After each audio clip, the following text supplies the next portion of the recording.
जय जय श्री सीताराम, जय श्री बालाजी महाराज। प्रिय भक्तों, आप सभी को मेरा सादर नमस्कार। प्रिय भक्तों, आज का यह मंत्र सुनने मात्र से ही आपके जीवन की बड़े से बड़ी गरीबी व दरिद्रता जड़ मूल से समाप्त हो जाएगी और अचानक आपको अपार धन की प्राप्ति भी होगी। प्यारे भक्तों, अगर आप अपने जीवन में धन की वजह से हमेशा परेशान व दुखी रहते हैं, आपके घर में हमेशा पैसे की तंगी बनी रहती है, तो ये वीडियो आपके लिए है। आप किसी भी समय कोई भी कार्य करते समय या बिस्तर पर लेटे लेटे ही इस महामंत्र को सुनकर देखें चमत्कार। आपके जीवन के सभी संकट व अंधकार मिट जाएंगे, आपकी गरीबी व दरिद्रता जड़ मूल से समाप्त हो जाएगी और आपको अचानक अपार धन की प्राप्ति भी होगी। प्यारे भक्तों, आप सभी लोग जानते हैं, जीवन का सबसे बड़ा दुख व संकट गरीबी व दरिद्रता ही होती है, जिसकी वजह से व धन की वजह से आप सभी कार्य पूर्ण नहीं कर पाते हैं। आपको हर कार्यों में असफलता का सामना करना पड़ता है। हर एक व्यक्ति की चाहत होती है उसके पास अच्छा मकान हो, अच्छा बिजनेस हो या गाड़ी हो, वो हमेशा खुश रहे, लेकिन ऐसा नहीं हो पाता है। बहुत से लोग गरीबी व दरिद्रता से जूझ रहे हैं, घर में हमेशा क्लेश व अंधकार बना रहता है। उन सभी परेशानियों से मुक्ति पाने के लिए आज हम आपको परमवीर श्री हनुमान जी महाराज का एक सिद्ध व चमत्कारिक मंत्र सुनाने जा रहा हूँ, जिस महामंत्र को किसी भी समय आप सुन सकते हैं और आप प्रभु श्री हनुमान जी महाराज की शीघ्र ही कृपा प्राप्त कर सकते हैं। प्यारे भक्तों,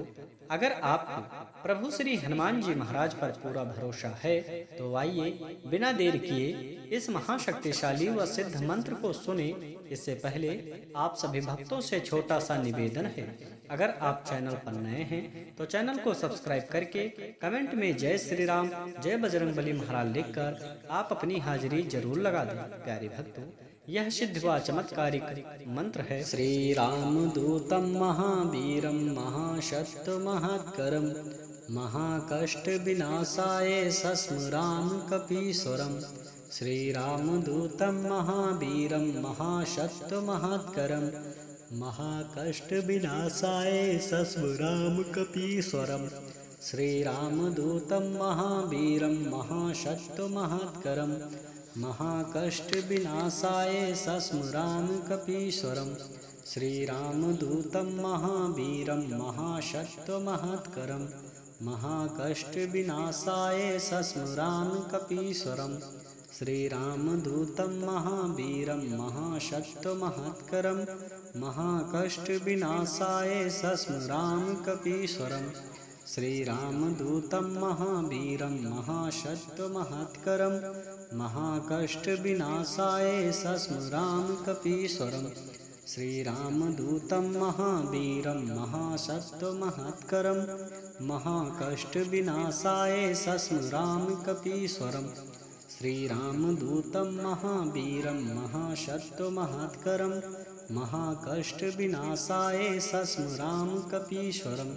श्री राम दूतम महावीरम महाशक्त महत्करम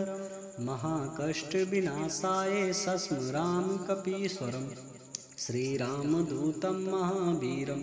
महाशक्त महत्करम महाकष्ट विनाशाय सस्मराम कपीश्वरम। श्री राम दूतम महावीरम महाशक्त महत्करम महाकष्ट विनाशाय सस्मराम कपीश्वरम। श्री राम दूतम महावीरम महाशक्त महत्करम महाकष्ट विनाशाय सस्मराम कपीश्वरम। श्री राम दूतम महावीरम महाशक्त महत्करम महाकष्ट विनाशाय सस्मराम कपीश्वरम। श्री राम दूतम महावीरम महाशक्त महत्करम महाकष्ट विनाशाय सस्मराम कपीश्वरम। श्री राम दूतम महावीरम महाशक्त महत्करम महाकष्ट विनाशाय सस्मराम कपीश्वरम। श्री राम दूतम महावीरम महाशक्त महत्करम महाकष्ट विनाशाय सस्मराम कपीश्वरम। श्री राम दूतम महावीरम महाशक्त महत्करम महाकष्टविनाशाय सस्मरामि कपीश्वरं श्रीरामदूतं महावीरं महासत्त्वमहत्करं महाकष्टविनाशाय सस्मरामि कपीश्वरं श्रीरामदूतं महावीरं महासत्त्वमहत्करं महाकष्टविनाशाय सस्मरामि कपीश्वरं श्रीरामदूतं महावीरं महासत्त्वमहत्करं महाकष्टविनाशाय सस्मरामि कपीश्वरं श्रीरामदूतं महावीरं महासत्त्वमहत्करं महाकष्टविनाशाय सस्मरामि कपीश्वरं श्रीरामदूतं महावीरं महासत्त्वमहत्करं महाकष्टविनाशाय सस्मरामि कपीश्वरं श्रीरामदूतं महावीरं महासत्त्वमहत्करं महाकष्टविनाशाय सस्मरामि कपीश्वरं श्रीरामदूतं महावीरं महासत्त्वमहत्करं महाकष्टविनाशाय सस्मरामि कपीश्वरं श्रीरामदूतं महावीरं महासत्त्वमहत्करं महाकष्टविनाशाय सस्मरामि कपीश्वरं श्रीरामदूतं महावीरं महासत्त्वमहत्करं महाकष्टविनाशाय सस्मरामि कपीश्वरं श्रीरामदूतं महावीरं महासत्त्वमहत्करं महाकष्टविनाशाय सस्मरामि कपीश्वरं श्रीरामदूतं महावीरं महासत्त्वमहत्करं महाकष्टविनाशाय सस्मरामि कपीश्वरं श्रीरामदूतं महावीरं महासत्त्वमहत्करं महाकष्टविनाशाय सस्मरामि कपीश्वरं श्रीरामदूतं महावीरं महासत्त्वमहत्करं महाकष्टविनाशाय सस्मरामि कपीश्वरं श्रीरामदूतं महावीरं महासत्त्वमहत्करं महाकष्टविनाशाय सस्मरामि कपीश्वरं श्रीरामदूतं महावीरं महासत्त्वमहत्करं महाकष्टविनाशाय सस्मरामि कपीश्वरं श्रीरामदूतं महावीरं महासत्त्वमहत्करं महाकष्टविनाशाय सस्मरामि कपीश्वरं श्रीरामदूतं महावीरं महासत्त्वमहत्करं महाकष्टविनाशाय सस्मरामि कपीश्वरं श्रीरामदूतं महावीरं महासत्त्वमहत्करं महाकष्टविनाशाय सस्मरामि कपीश्वरं श्रीरामदूतं महावीरं महासत्त्वमहत्करं महाकष्टविनाशाय सस्मरामि कपीश्वरं श्रीरामदूतं महावीरं महासत्त्वमहत्करं महाकष्टविनाशाय सस्मरामि कपीश्वरं श्रीरामदूतं महावीरं महासत्त्वमहत्करं महाकष्टविनाशाय सस्मरामि कपीश्वरं श्रीरामदूतं महावीरं महासत्त्वमहत्करं महाकष्टविनाशाय सस्मरामि कपीश्वरं श्रीरामदूतं महावीरं महासत्त्वमहत्करं महाकष्टविनाशाय सस्मरामि कपीश्वरं श्रीरामदूतं महावीरं महासत्त्वमहत्करं महाकष्टविनाशाय सस्मरामि कपीश्वरं श्रीरामदूतं महावीरं महासत्त्वमहत्करं महाकष्टविनाशाय सस्मरामि कपीश्वरं श्रीरामदूतं महावीरं महासत्त्वमहत्करं महाकष्टविनाशाय सस्मरामि कपीश्वरं श्रीरामदूतं महावीरं महासत्त्वमहत्करं महाकष्टविनाशाय सस्मरामि कपीश्वरं श्रीरामदूतं महावीरं महासत्त्वमहत्करं महाकष्टविनाशाय सस्मरामि कपीश्वरं श्रीरामदूतं महावीरं महासत्त्वमहत्करं महाकष्टविनाशाय सस्मरामि कपीश्वरं श्रीरामदूतं महावीरं महासत्त्वमहत्करं महाकष्टविनाशाय सस्मरामि कपीश्वरं श्रीरामदूतं महावीरं महासत्त्वमहत्करं महाकष्टविनाशाय सस्मरामि कपीश्वरम् श्रीरामदूतं महावीरं महासत्त्वमहत्करं महाकष्टविनाशाय सस्मरामि कपीश्वरम् श्रीरामदूतं महावीरं महासत्त्वमहत्करं महाकष्टविनाशाय सस्मरामि कपीश्वरम् श्रीरामदूतं महावीरं महासत्त्वमहत्करं महाकष्टविनाशाय सस्मरामि कपीश्वरम् श्रीरामदूतं महावीरं महासत्त्वमहत्करं महाकष्टविनाशाय सस्मरामि कपीश्वरम् श्रीरामदूतं महावीरं महासत्त्वमहत्करं महाकष्टविनाशाय सस्मरामि कपीश्वरम् श्रीरामदूतं महावीरं महासत्त्वमहत्करं महाकष्टविनाशाय सस्मरामि कपीश्वरम् श्रीरामदूतं महावीरं महासत्त्वमहत्करं महाकष्टविनाशाय सस्मरामि कपीश्वरम् श्रीरामदूतं महावीरं महासत्त्वमहत्करं महाकष्टविनाशाय सस्मरामि कपीश्वरम् श्रीरामदूतं महावीरं महासत्त्वमहत्करं महाकष्टविनाशाय सस्मरामि कपीश्वरम् श्रीरामदूतं महावीरं महासत्त्वमहत्करं महाकष्टविनाशाय सस्मरामि कपीश्वरम् श्रीरामदूतं महावीरं महासत्त्वमहत्करं महाकष्टविनाशाय सस्मरामि कपीश्वरम् श्रीरामदूतं महावीरं महासत्त्वमहत्करं महाकष्टविनाशाय सस्मरामि कपीश्वरम् श्रीरामदूतं महावीरं महासत्त्वमहत्करं महाकष्टविनाशाय सस्मरामि कपीश्वरम् श्रीरामदूतं महावीरं महासत्त्वमहत्करं महाकष्टविनाशाय सस्मरामि कपीश्वरम् श्रीरामदूतं महावीरं महासत्त्वमहत्करं महाकष्टविनाशाय सस्मरामि कपीश्वरम् श्रीरामदूतं महावीरं महासत्त्वमहत्करं महाकष्टविनाशाय सस्मरामि कपीश्वरम् श्रीरामदूतं महावीरं महासत्त्वमहत्करं महाकष्टविनाशाय सस्मरामि कपीश्वरम् श्रीरामदूतं महावीरं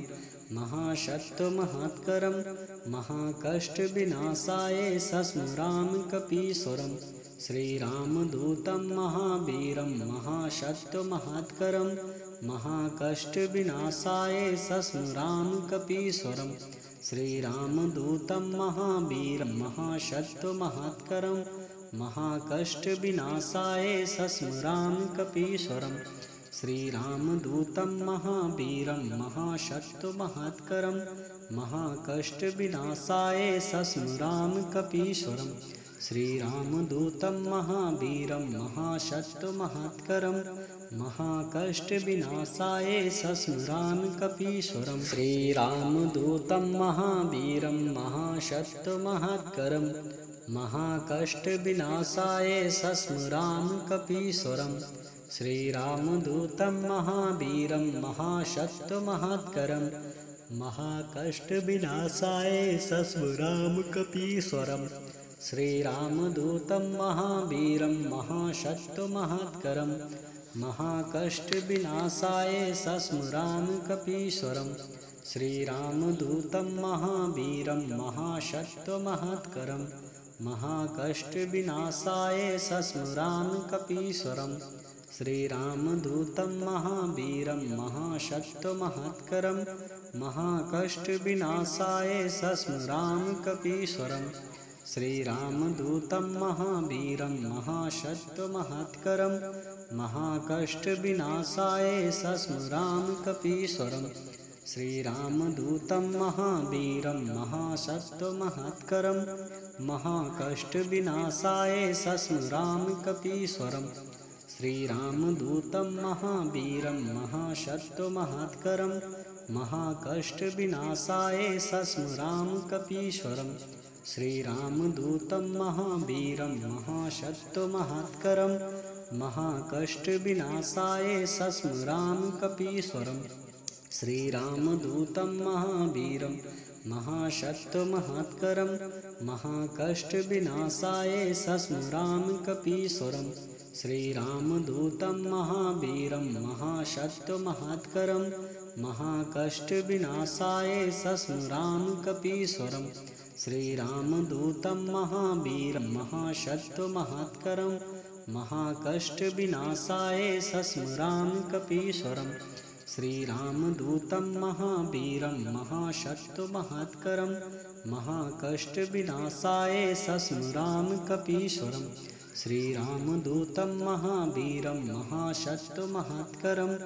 महाकष्टविनाशाय सस्मराम कपीश्वरं श्रीरामदूतं महावीरं महासत्त्वमहत्करं महाकष्टविनाशाय सस्मराम कपीश्वरं श्रीरामदूतं महावीरं महासत्त्वमहत्करं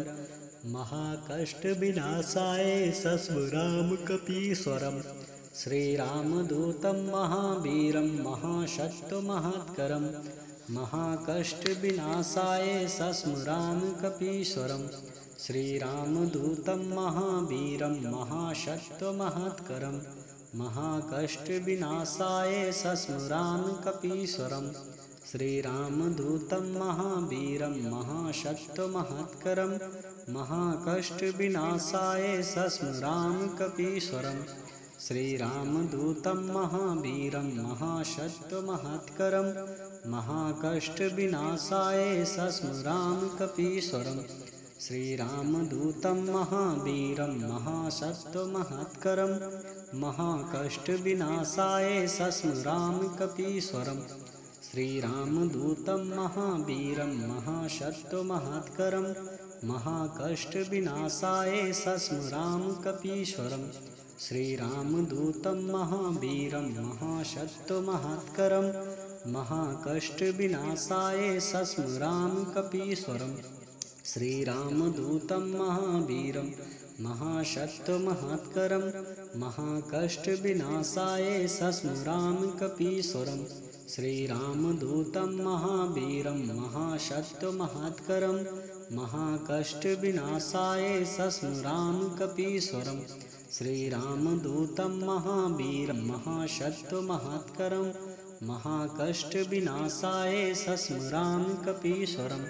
श्रीरामदूतं महावीरं महासत्त्वमहत्करं महाकष्टविनाशाय सस्मराम कपीश्वरं श्रीरामदूतं महावीरं महासत्त्वमहत्करं महाकष्टविनाशाय सस्मराम कपीश्वरं श्रीरामदूतं महावीरं महासत्त्वमहत्करं महाकष्टविनाशाय सस्मराम कपीश्वरं श्रीरामदूतं महावीरं महासत्त्वमहत्करं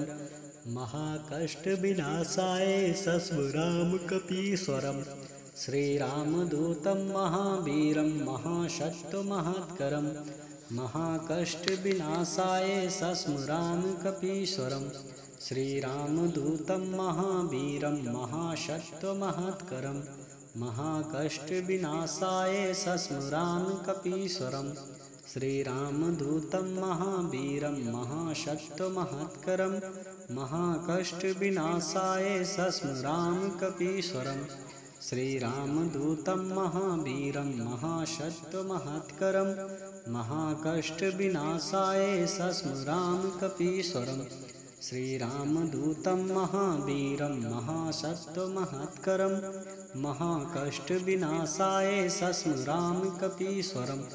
श्रीरामदूतं महावीरं महासत्त्वमहत्करं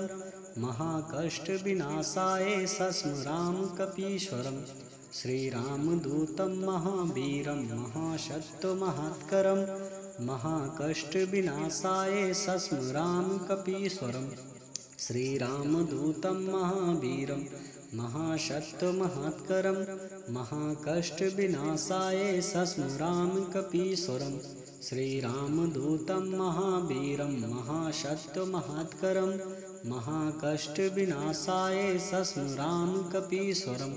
श्रीरामदूतं महावीरं महाशक्तिमहत्करं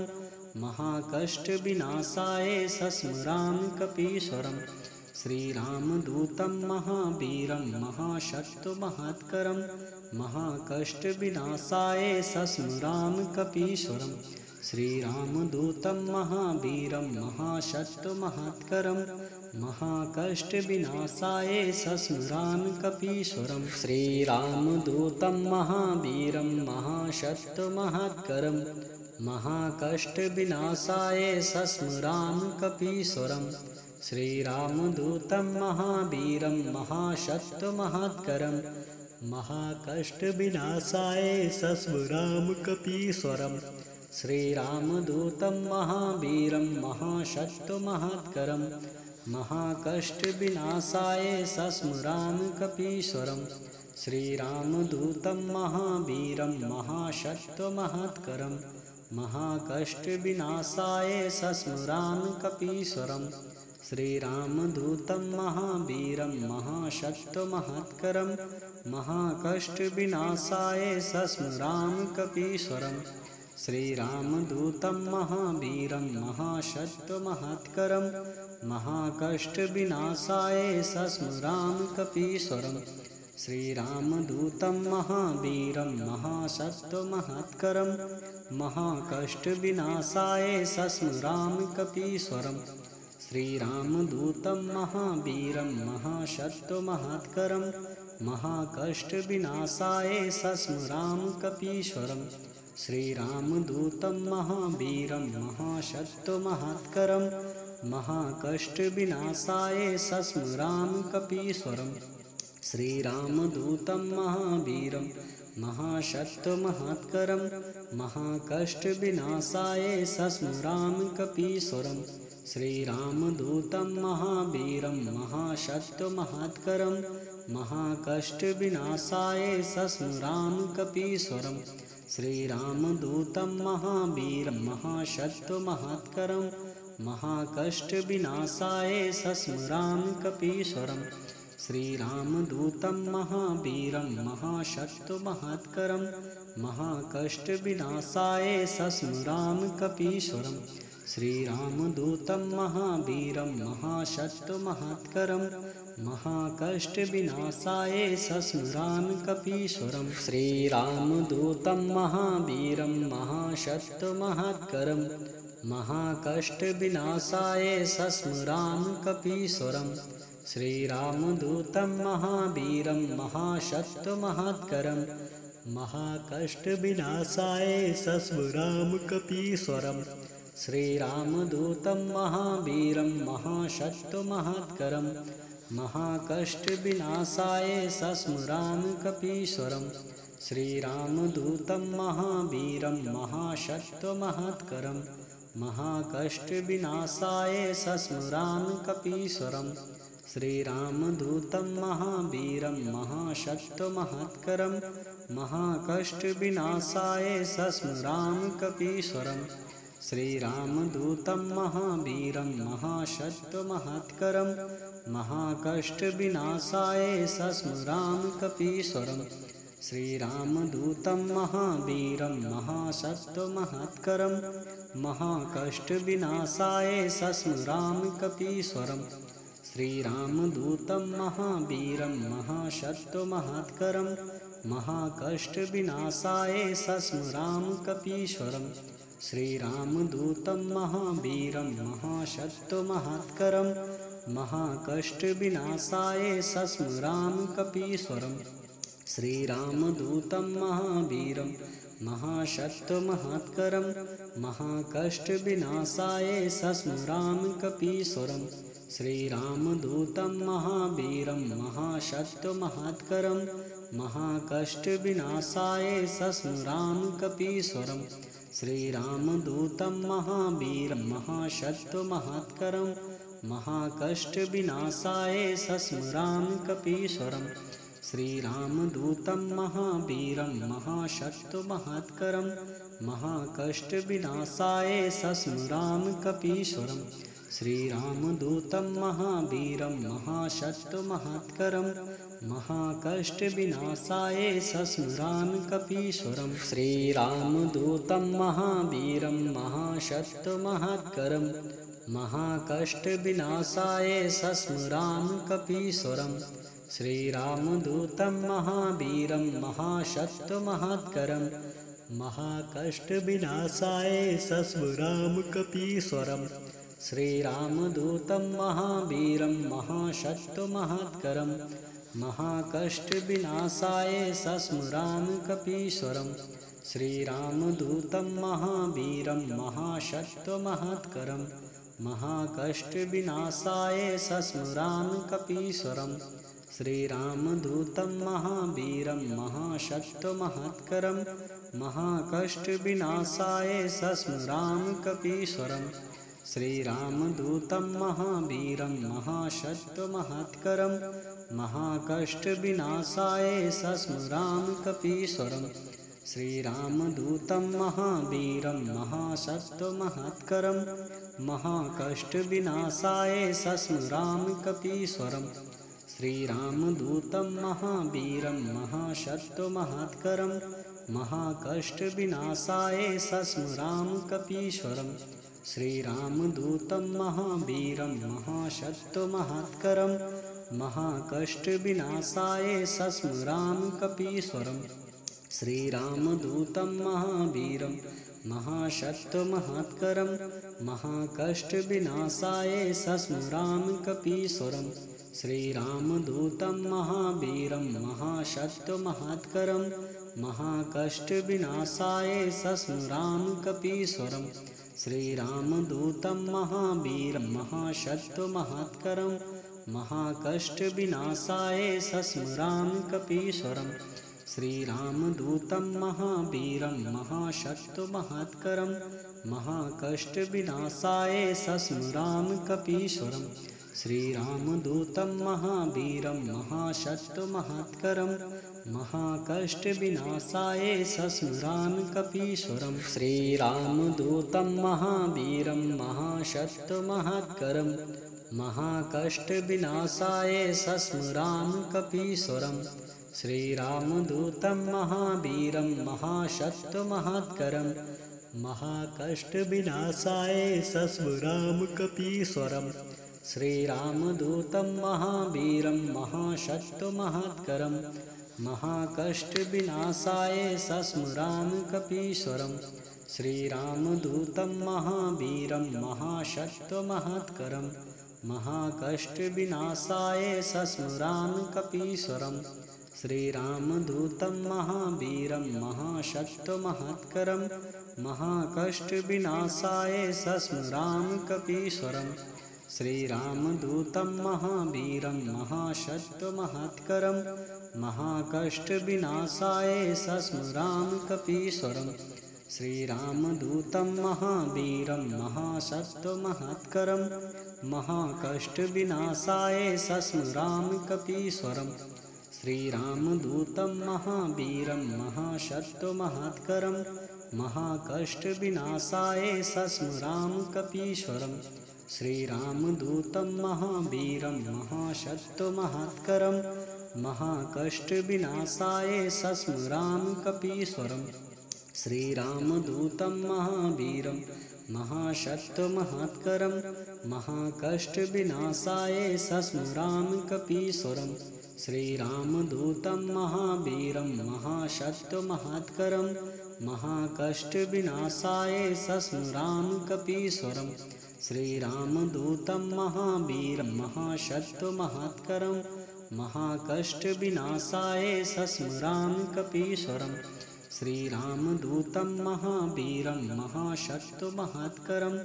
महाकष्टविनाशाय सस्मरामि कपीश्वरं श्रीरामदूतं महावीरं महासत्त्वमहत्करं महाकष्टविनाशाय सस्मरामि कपीश्वरम्।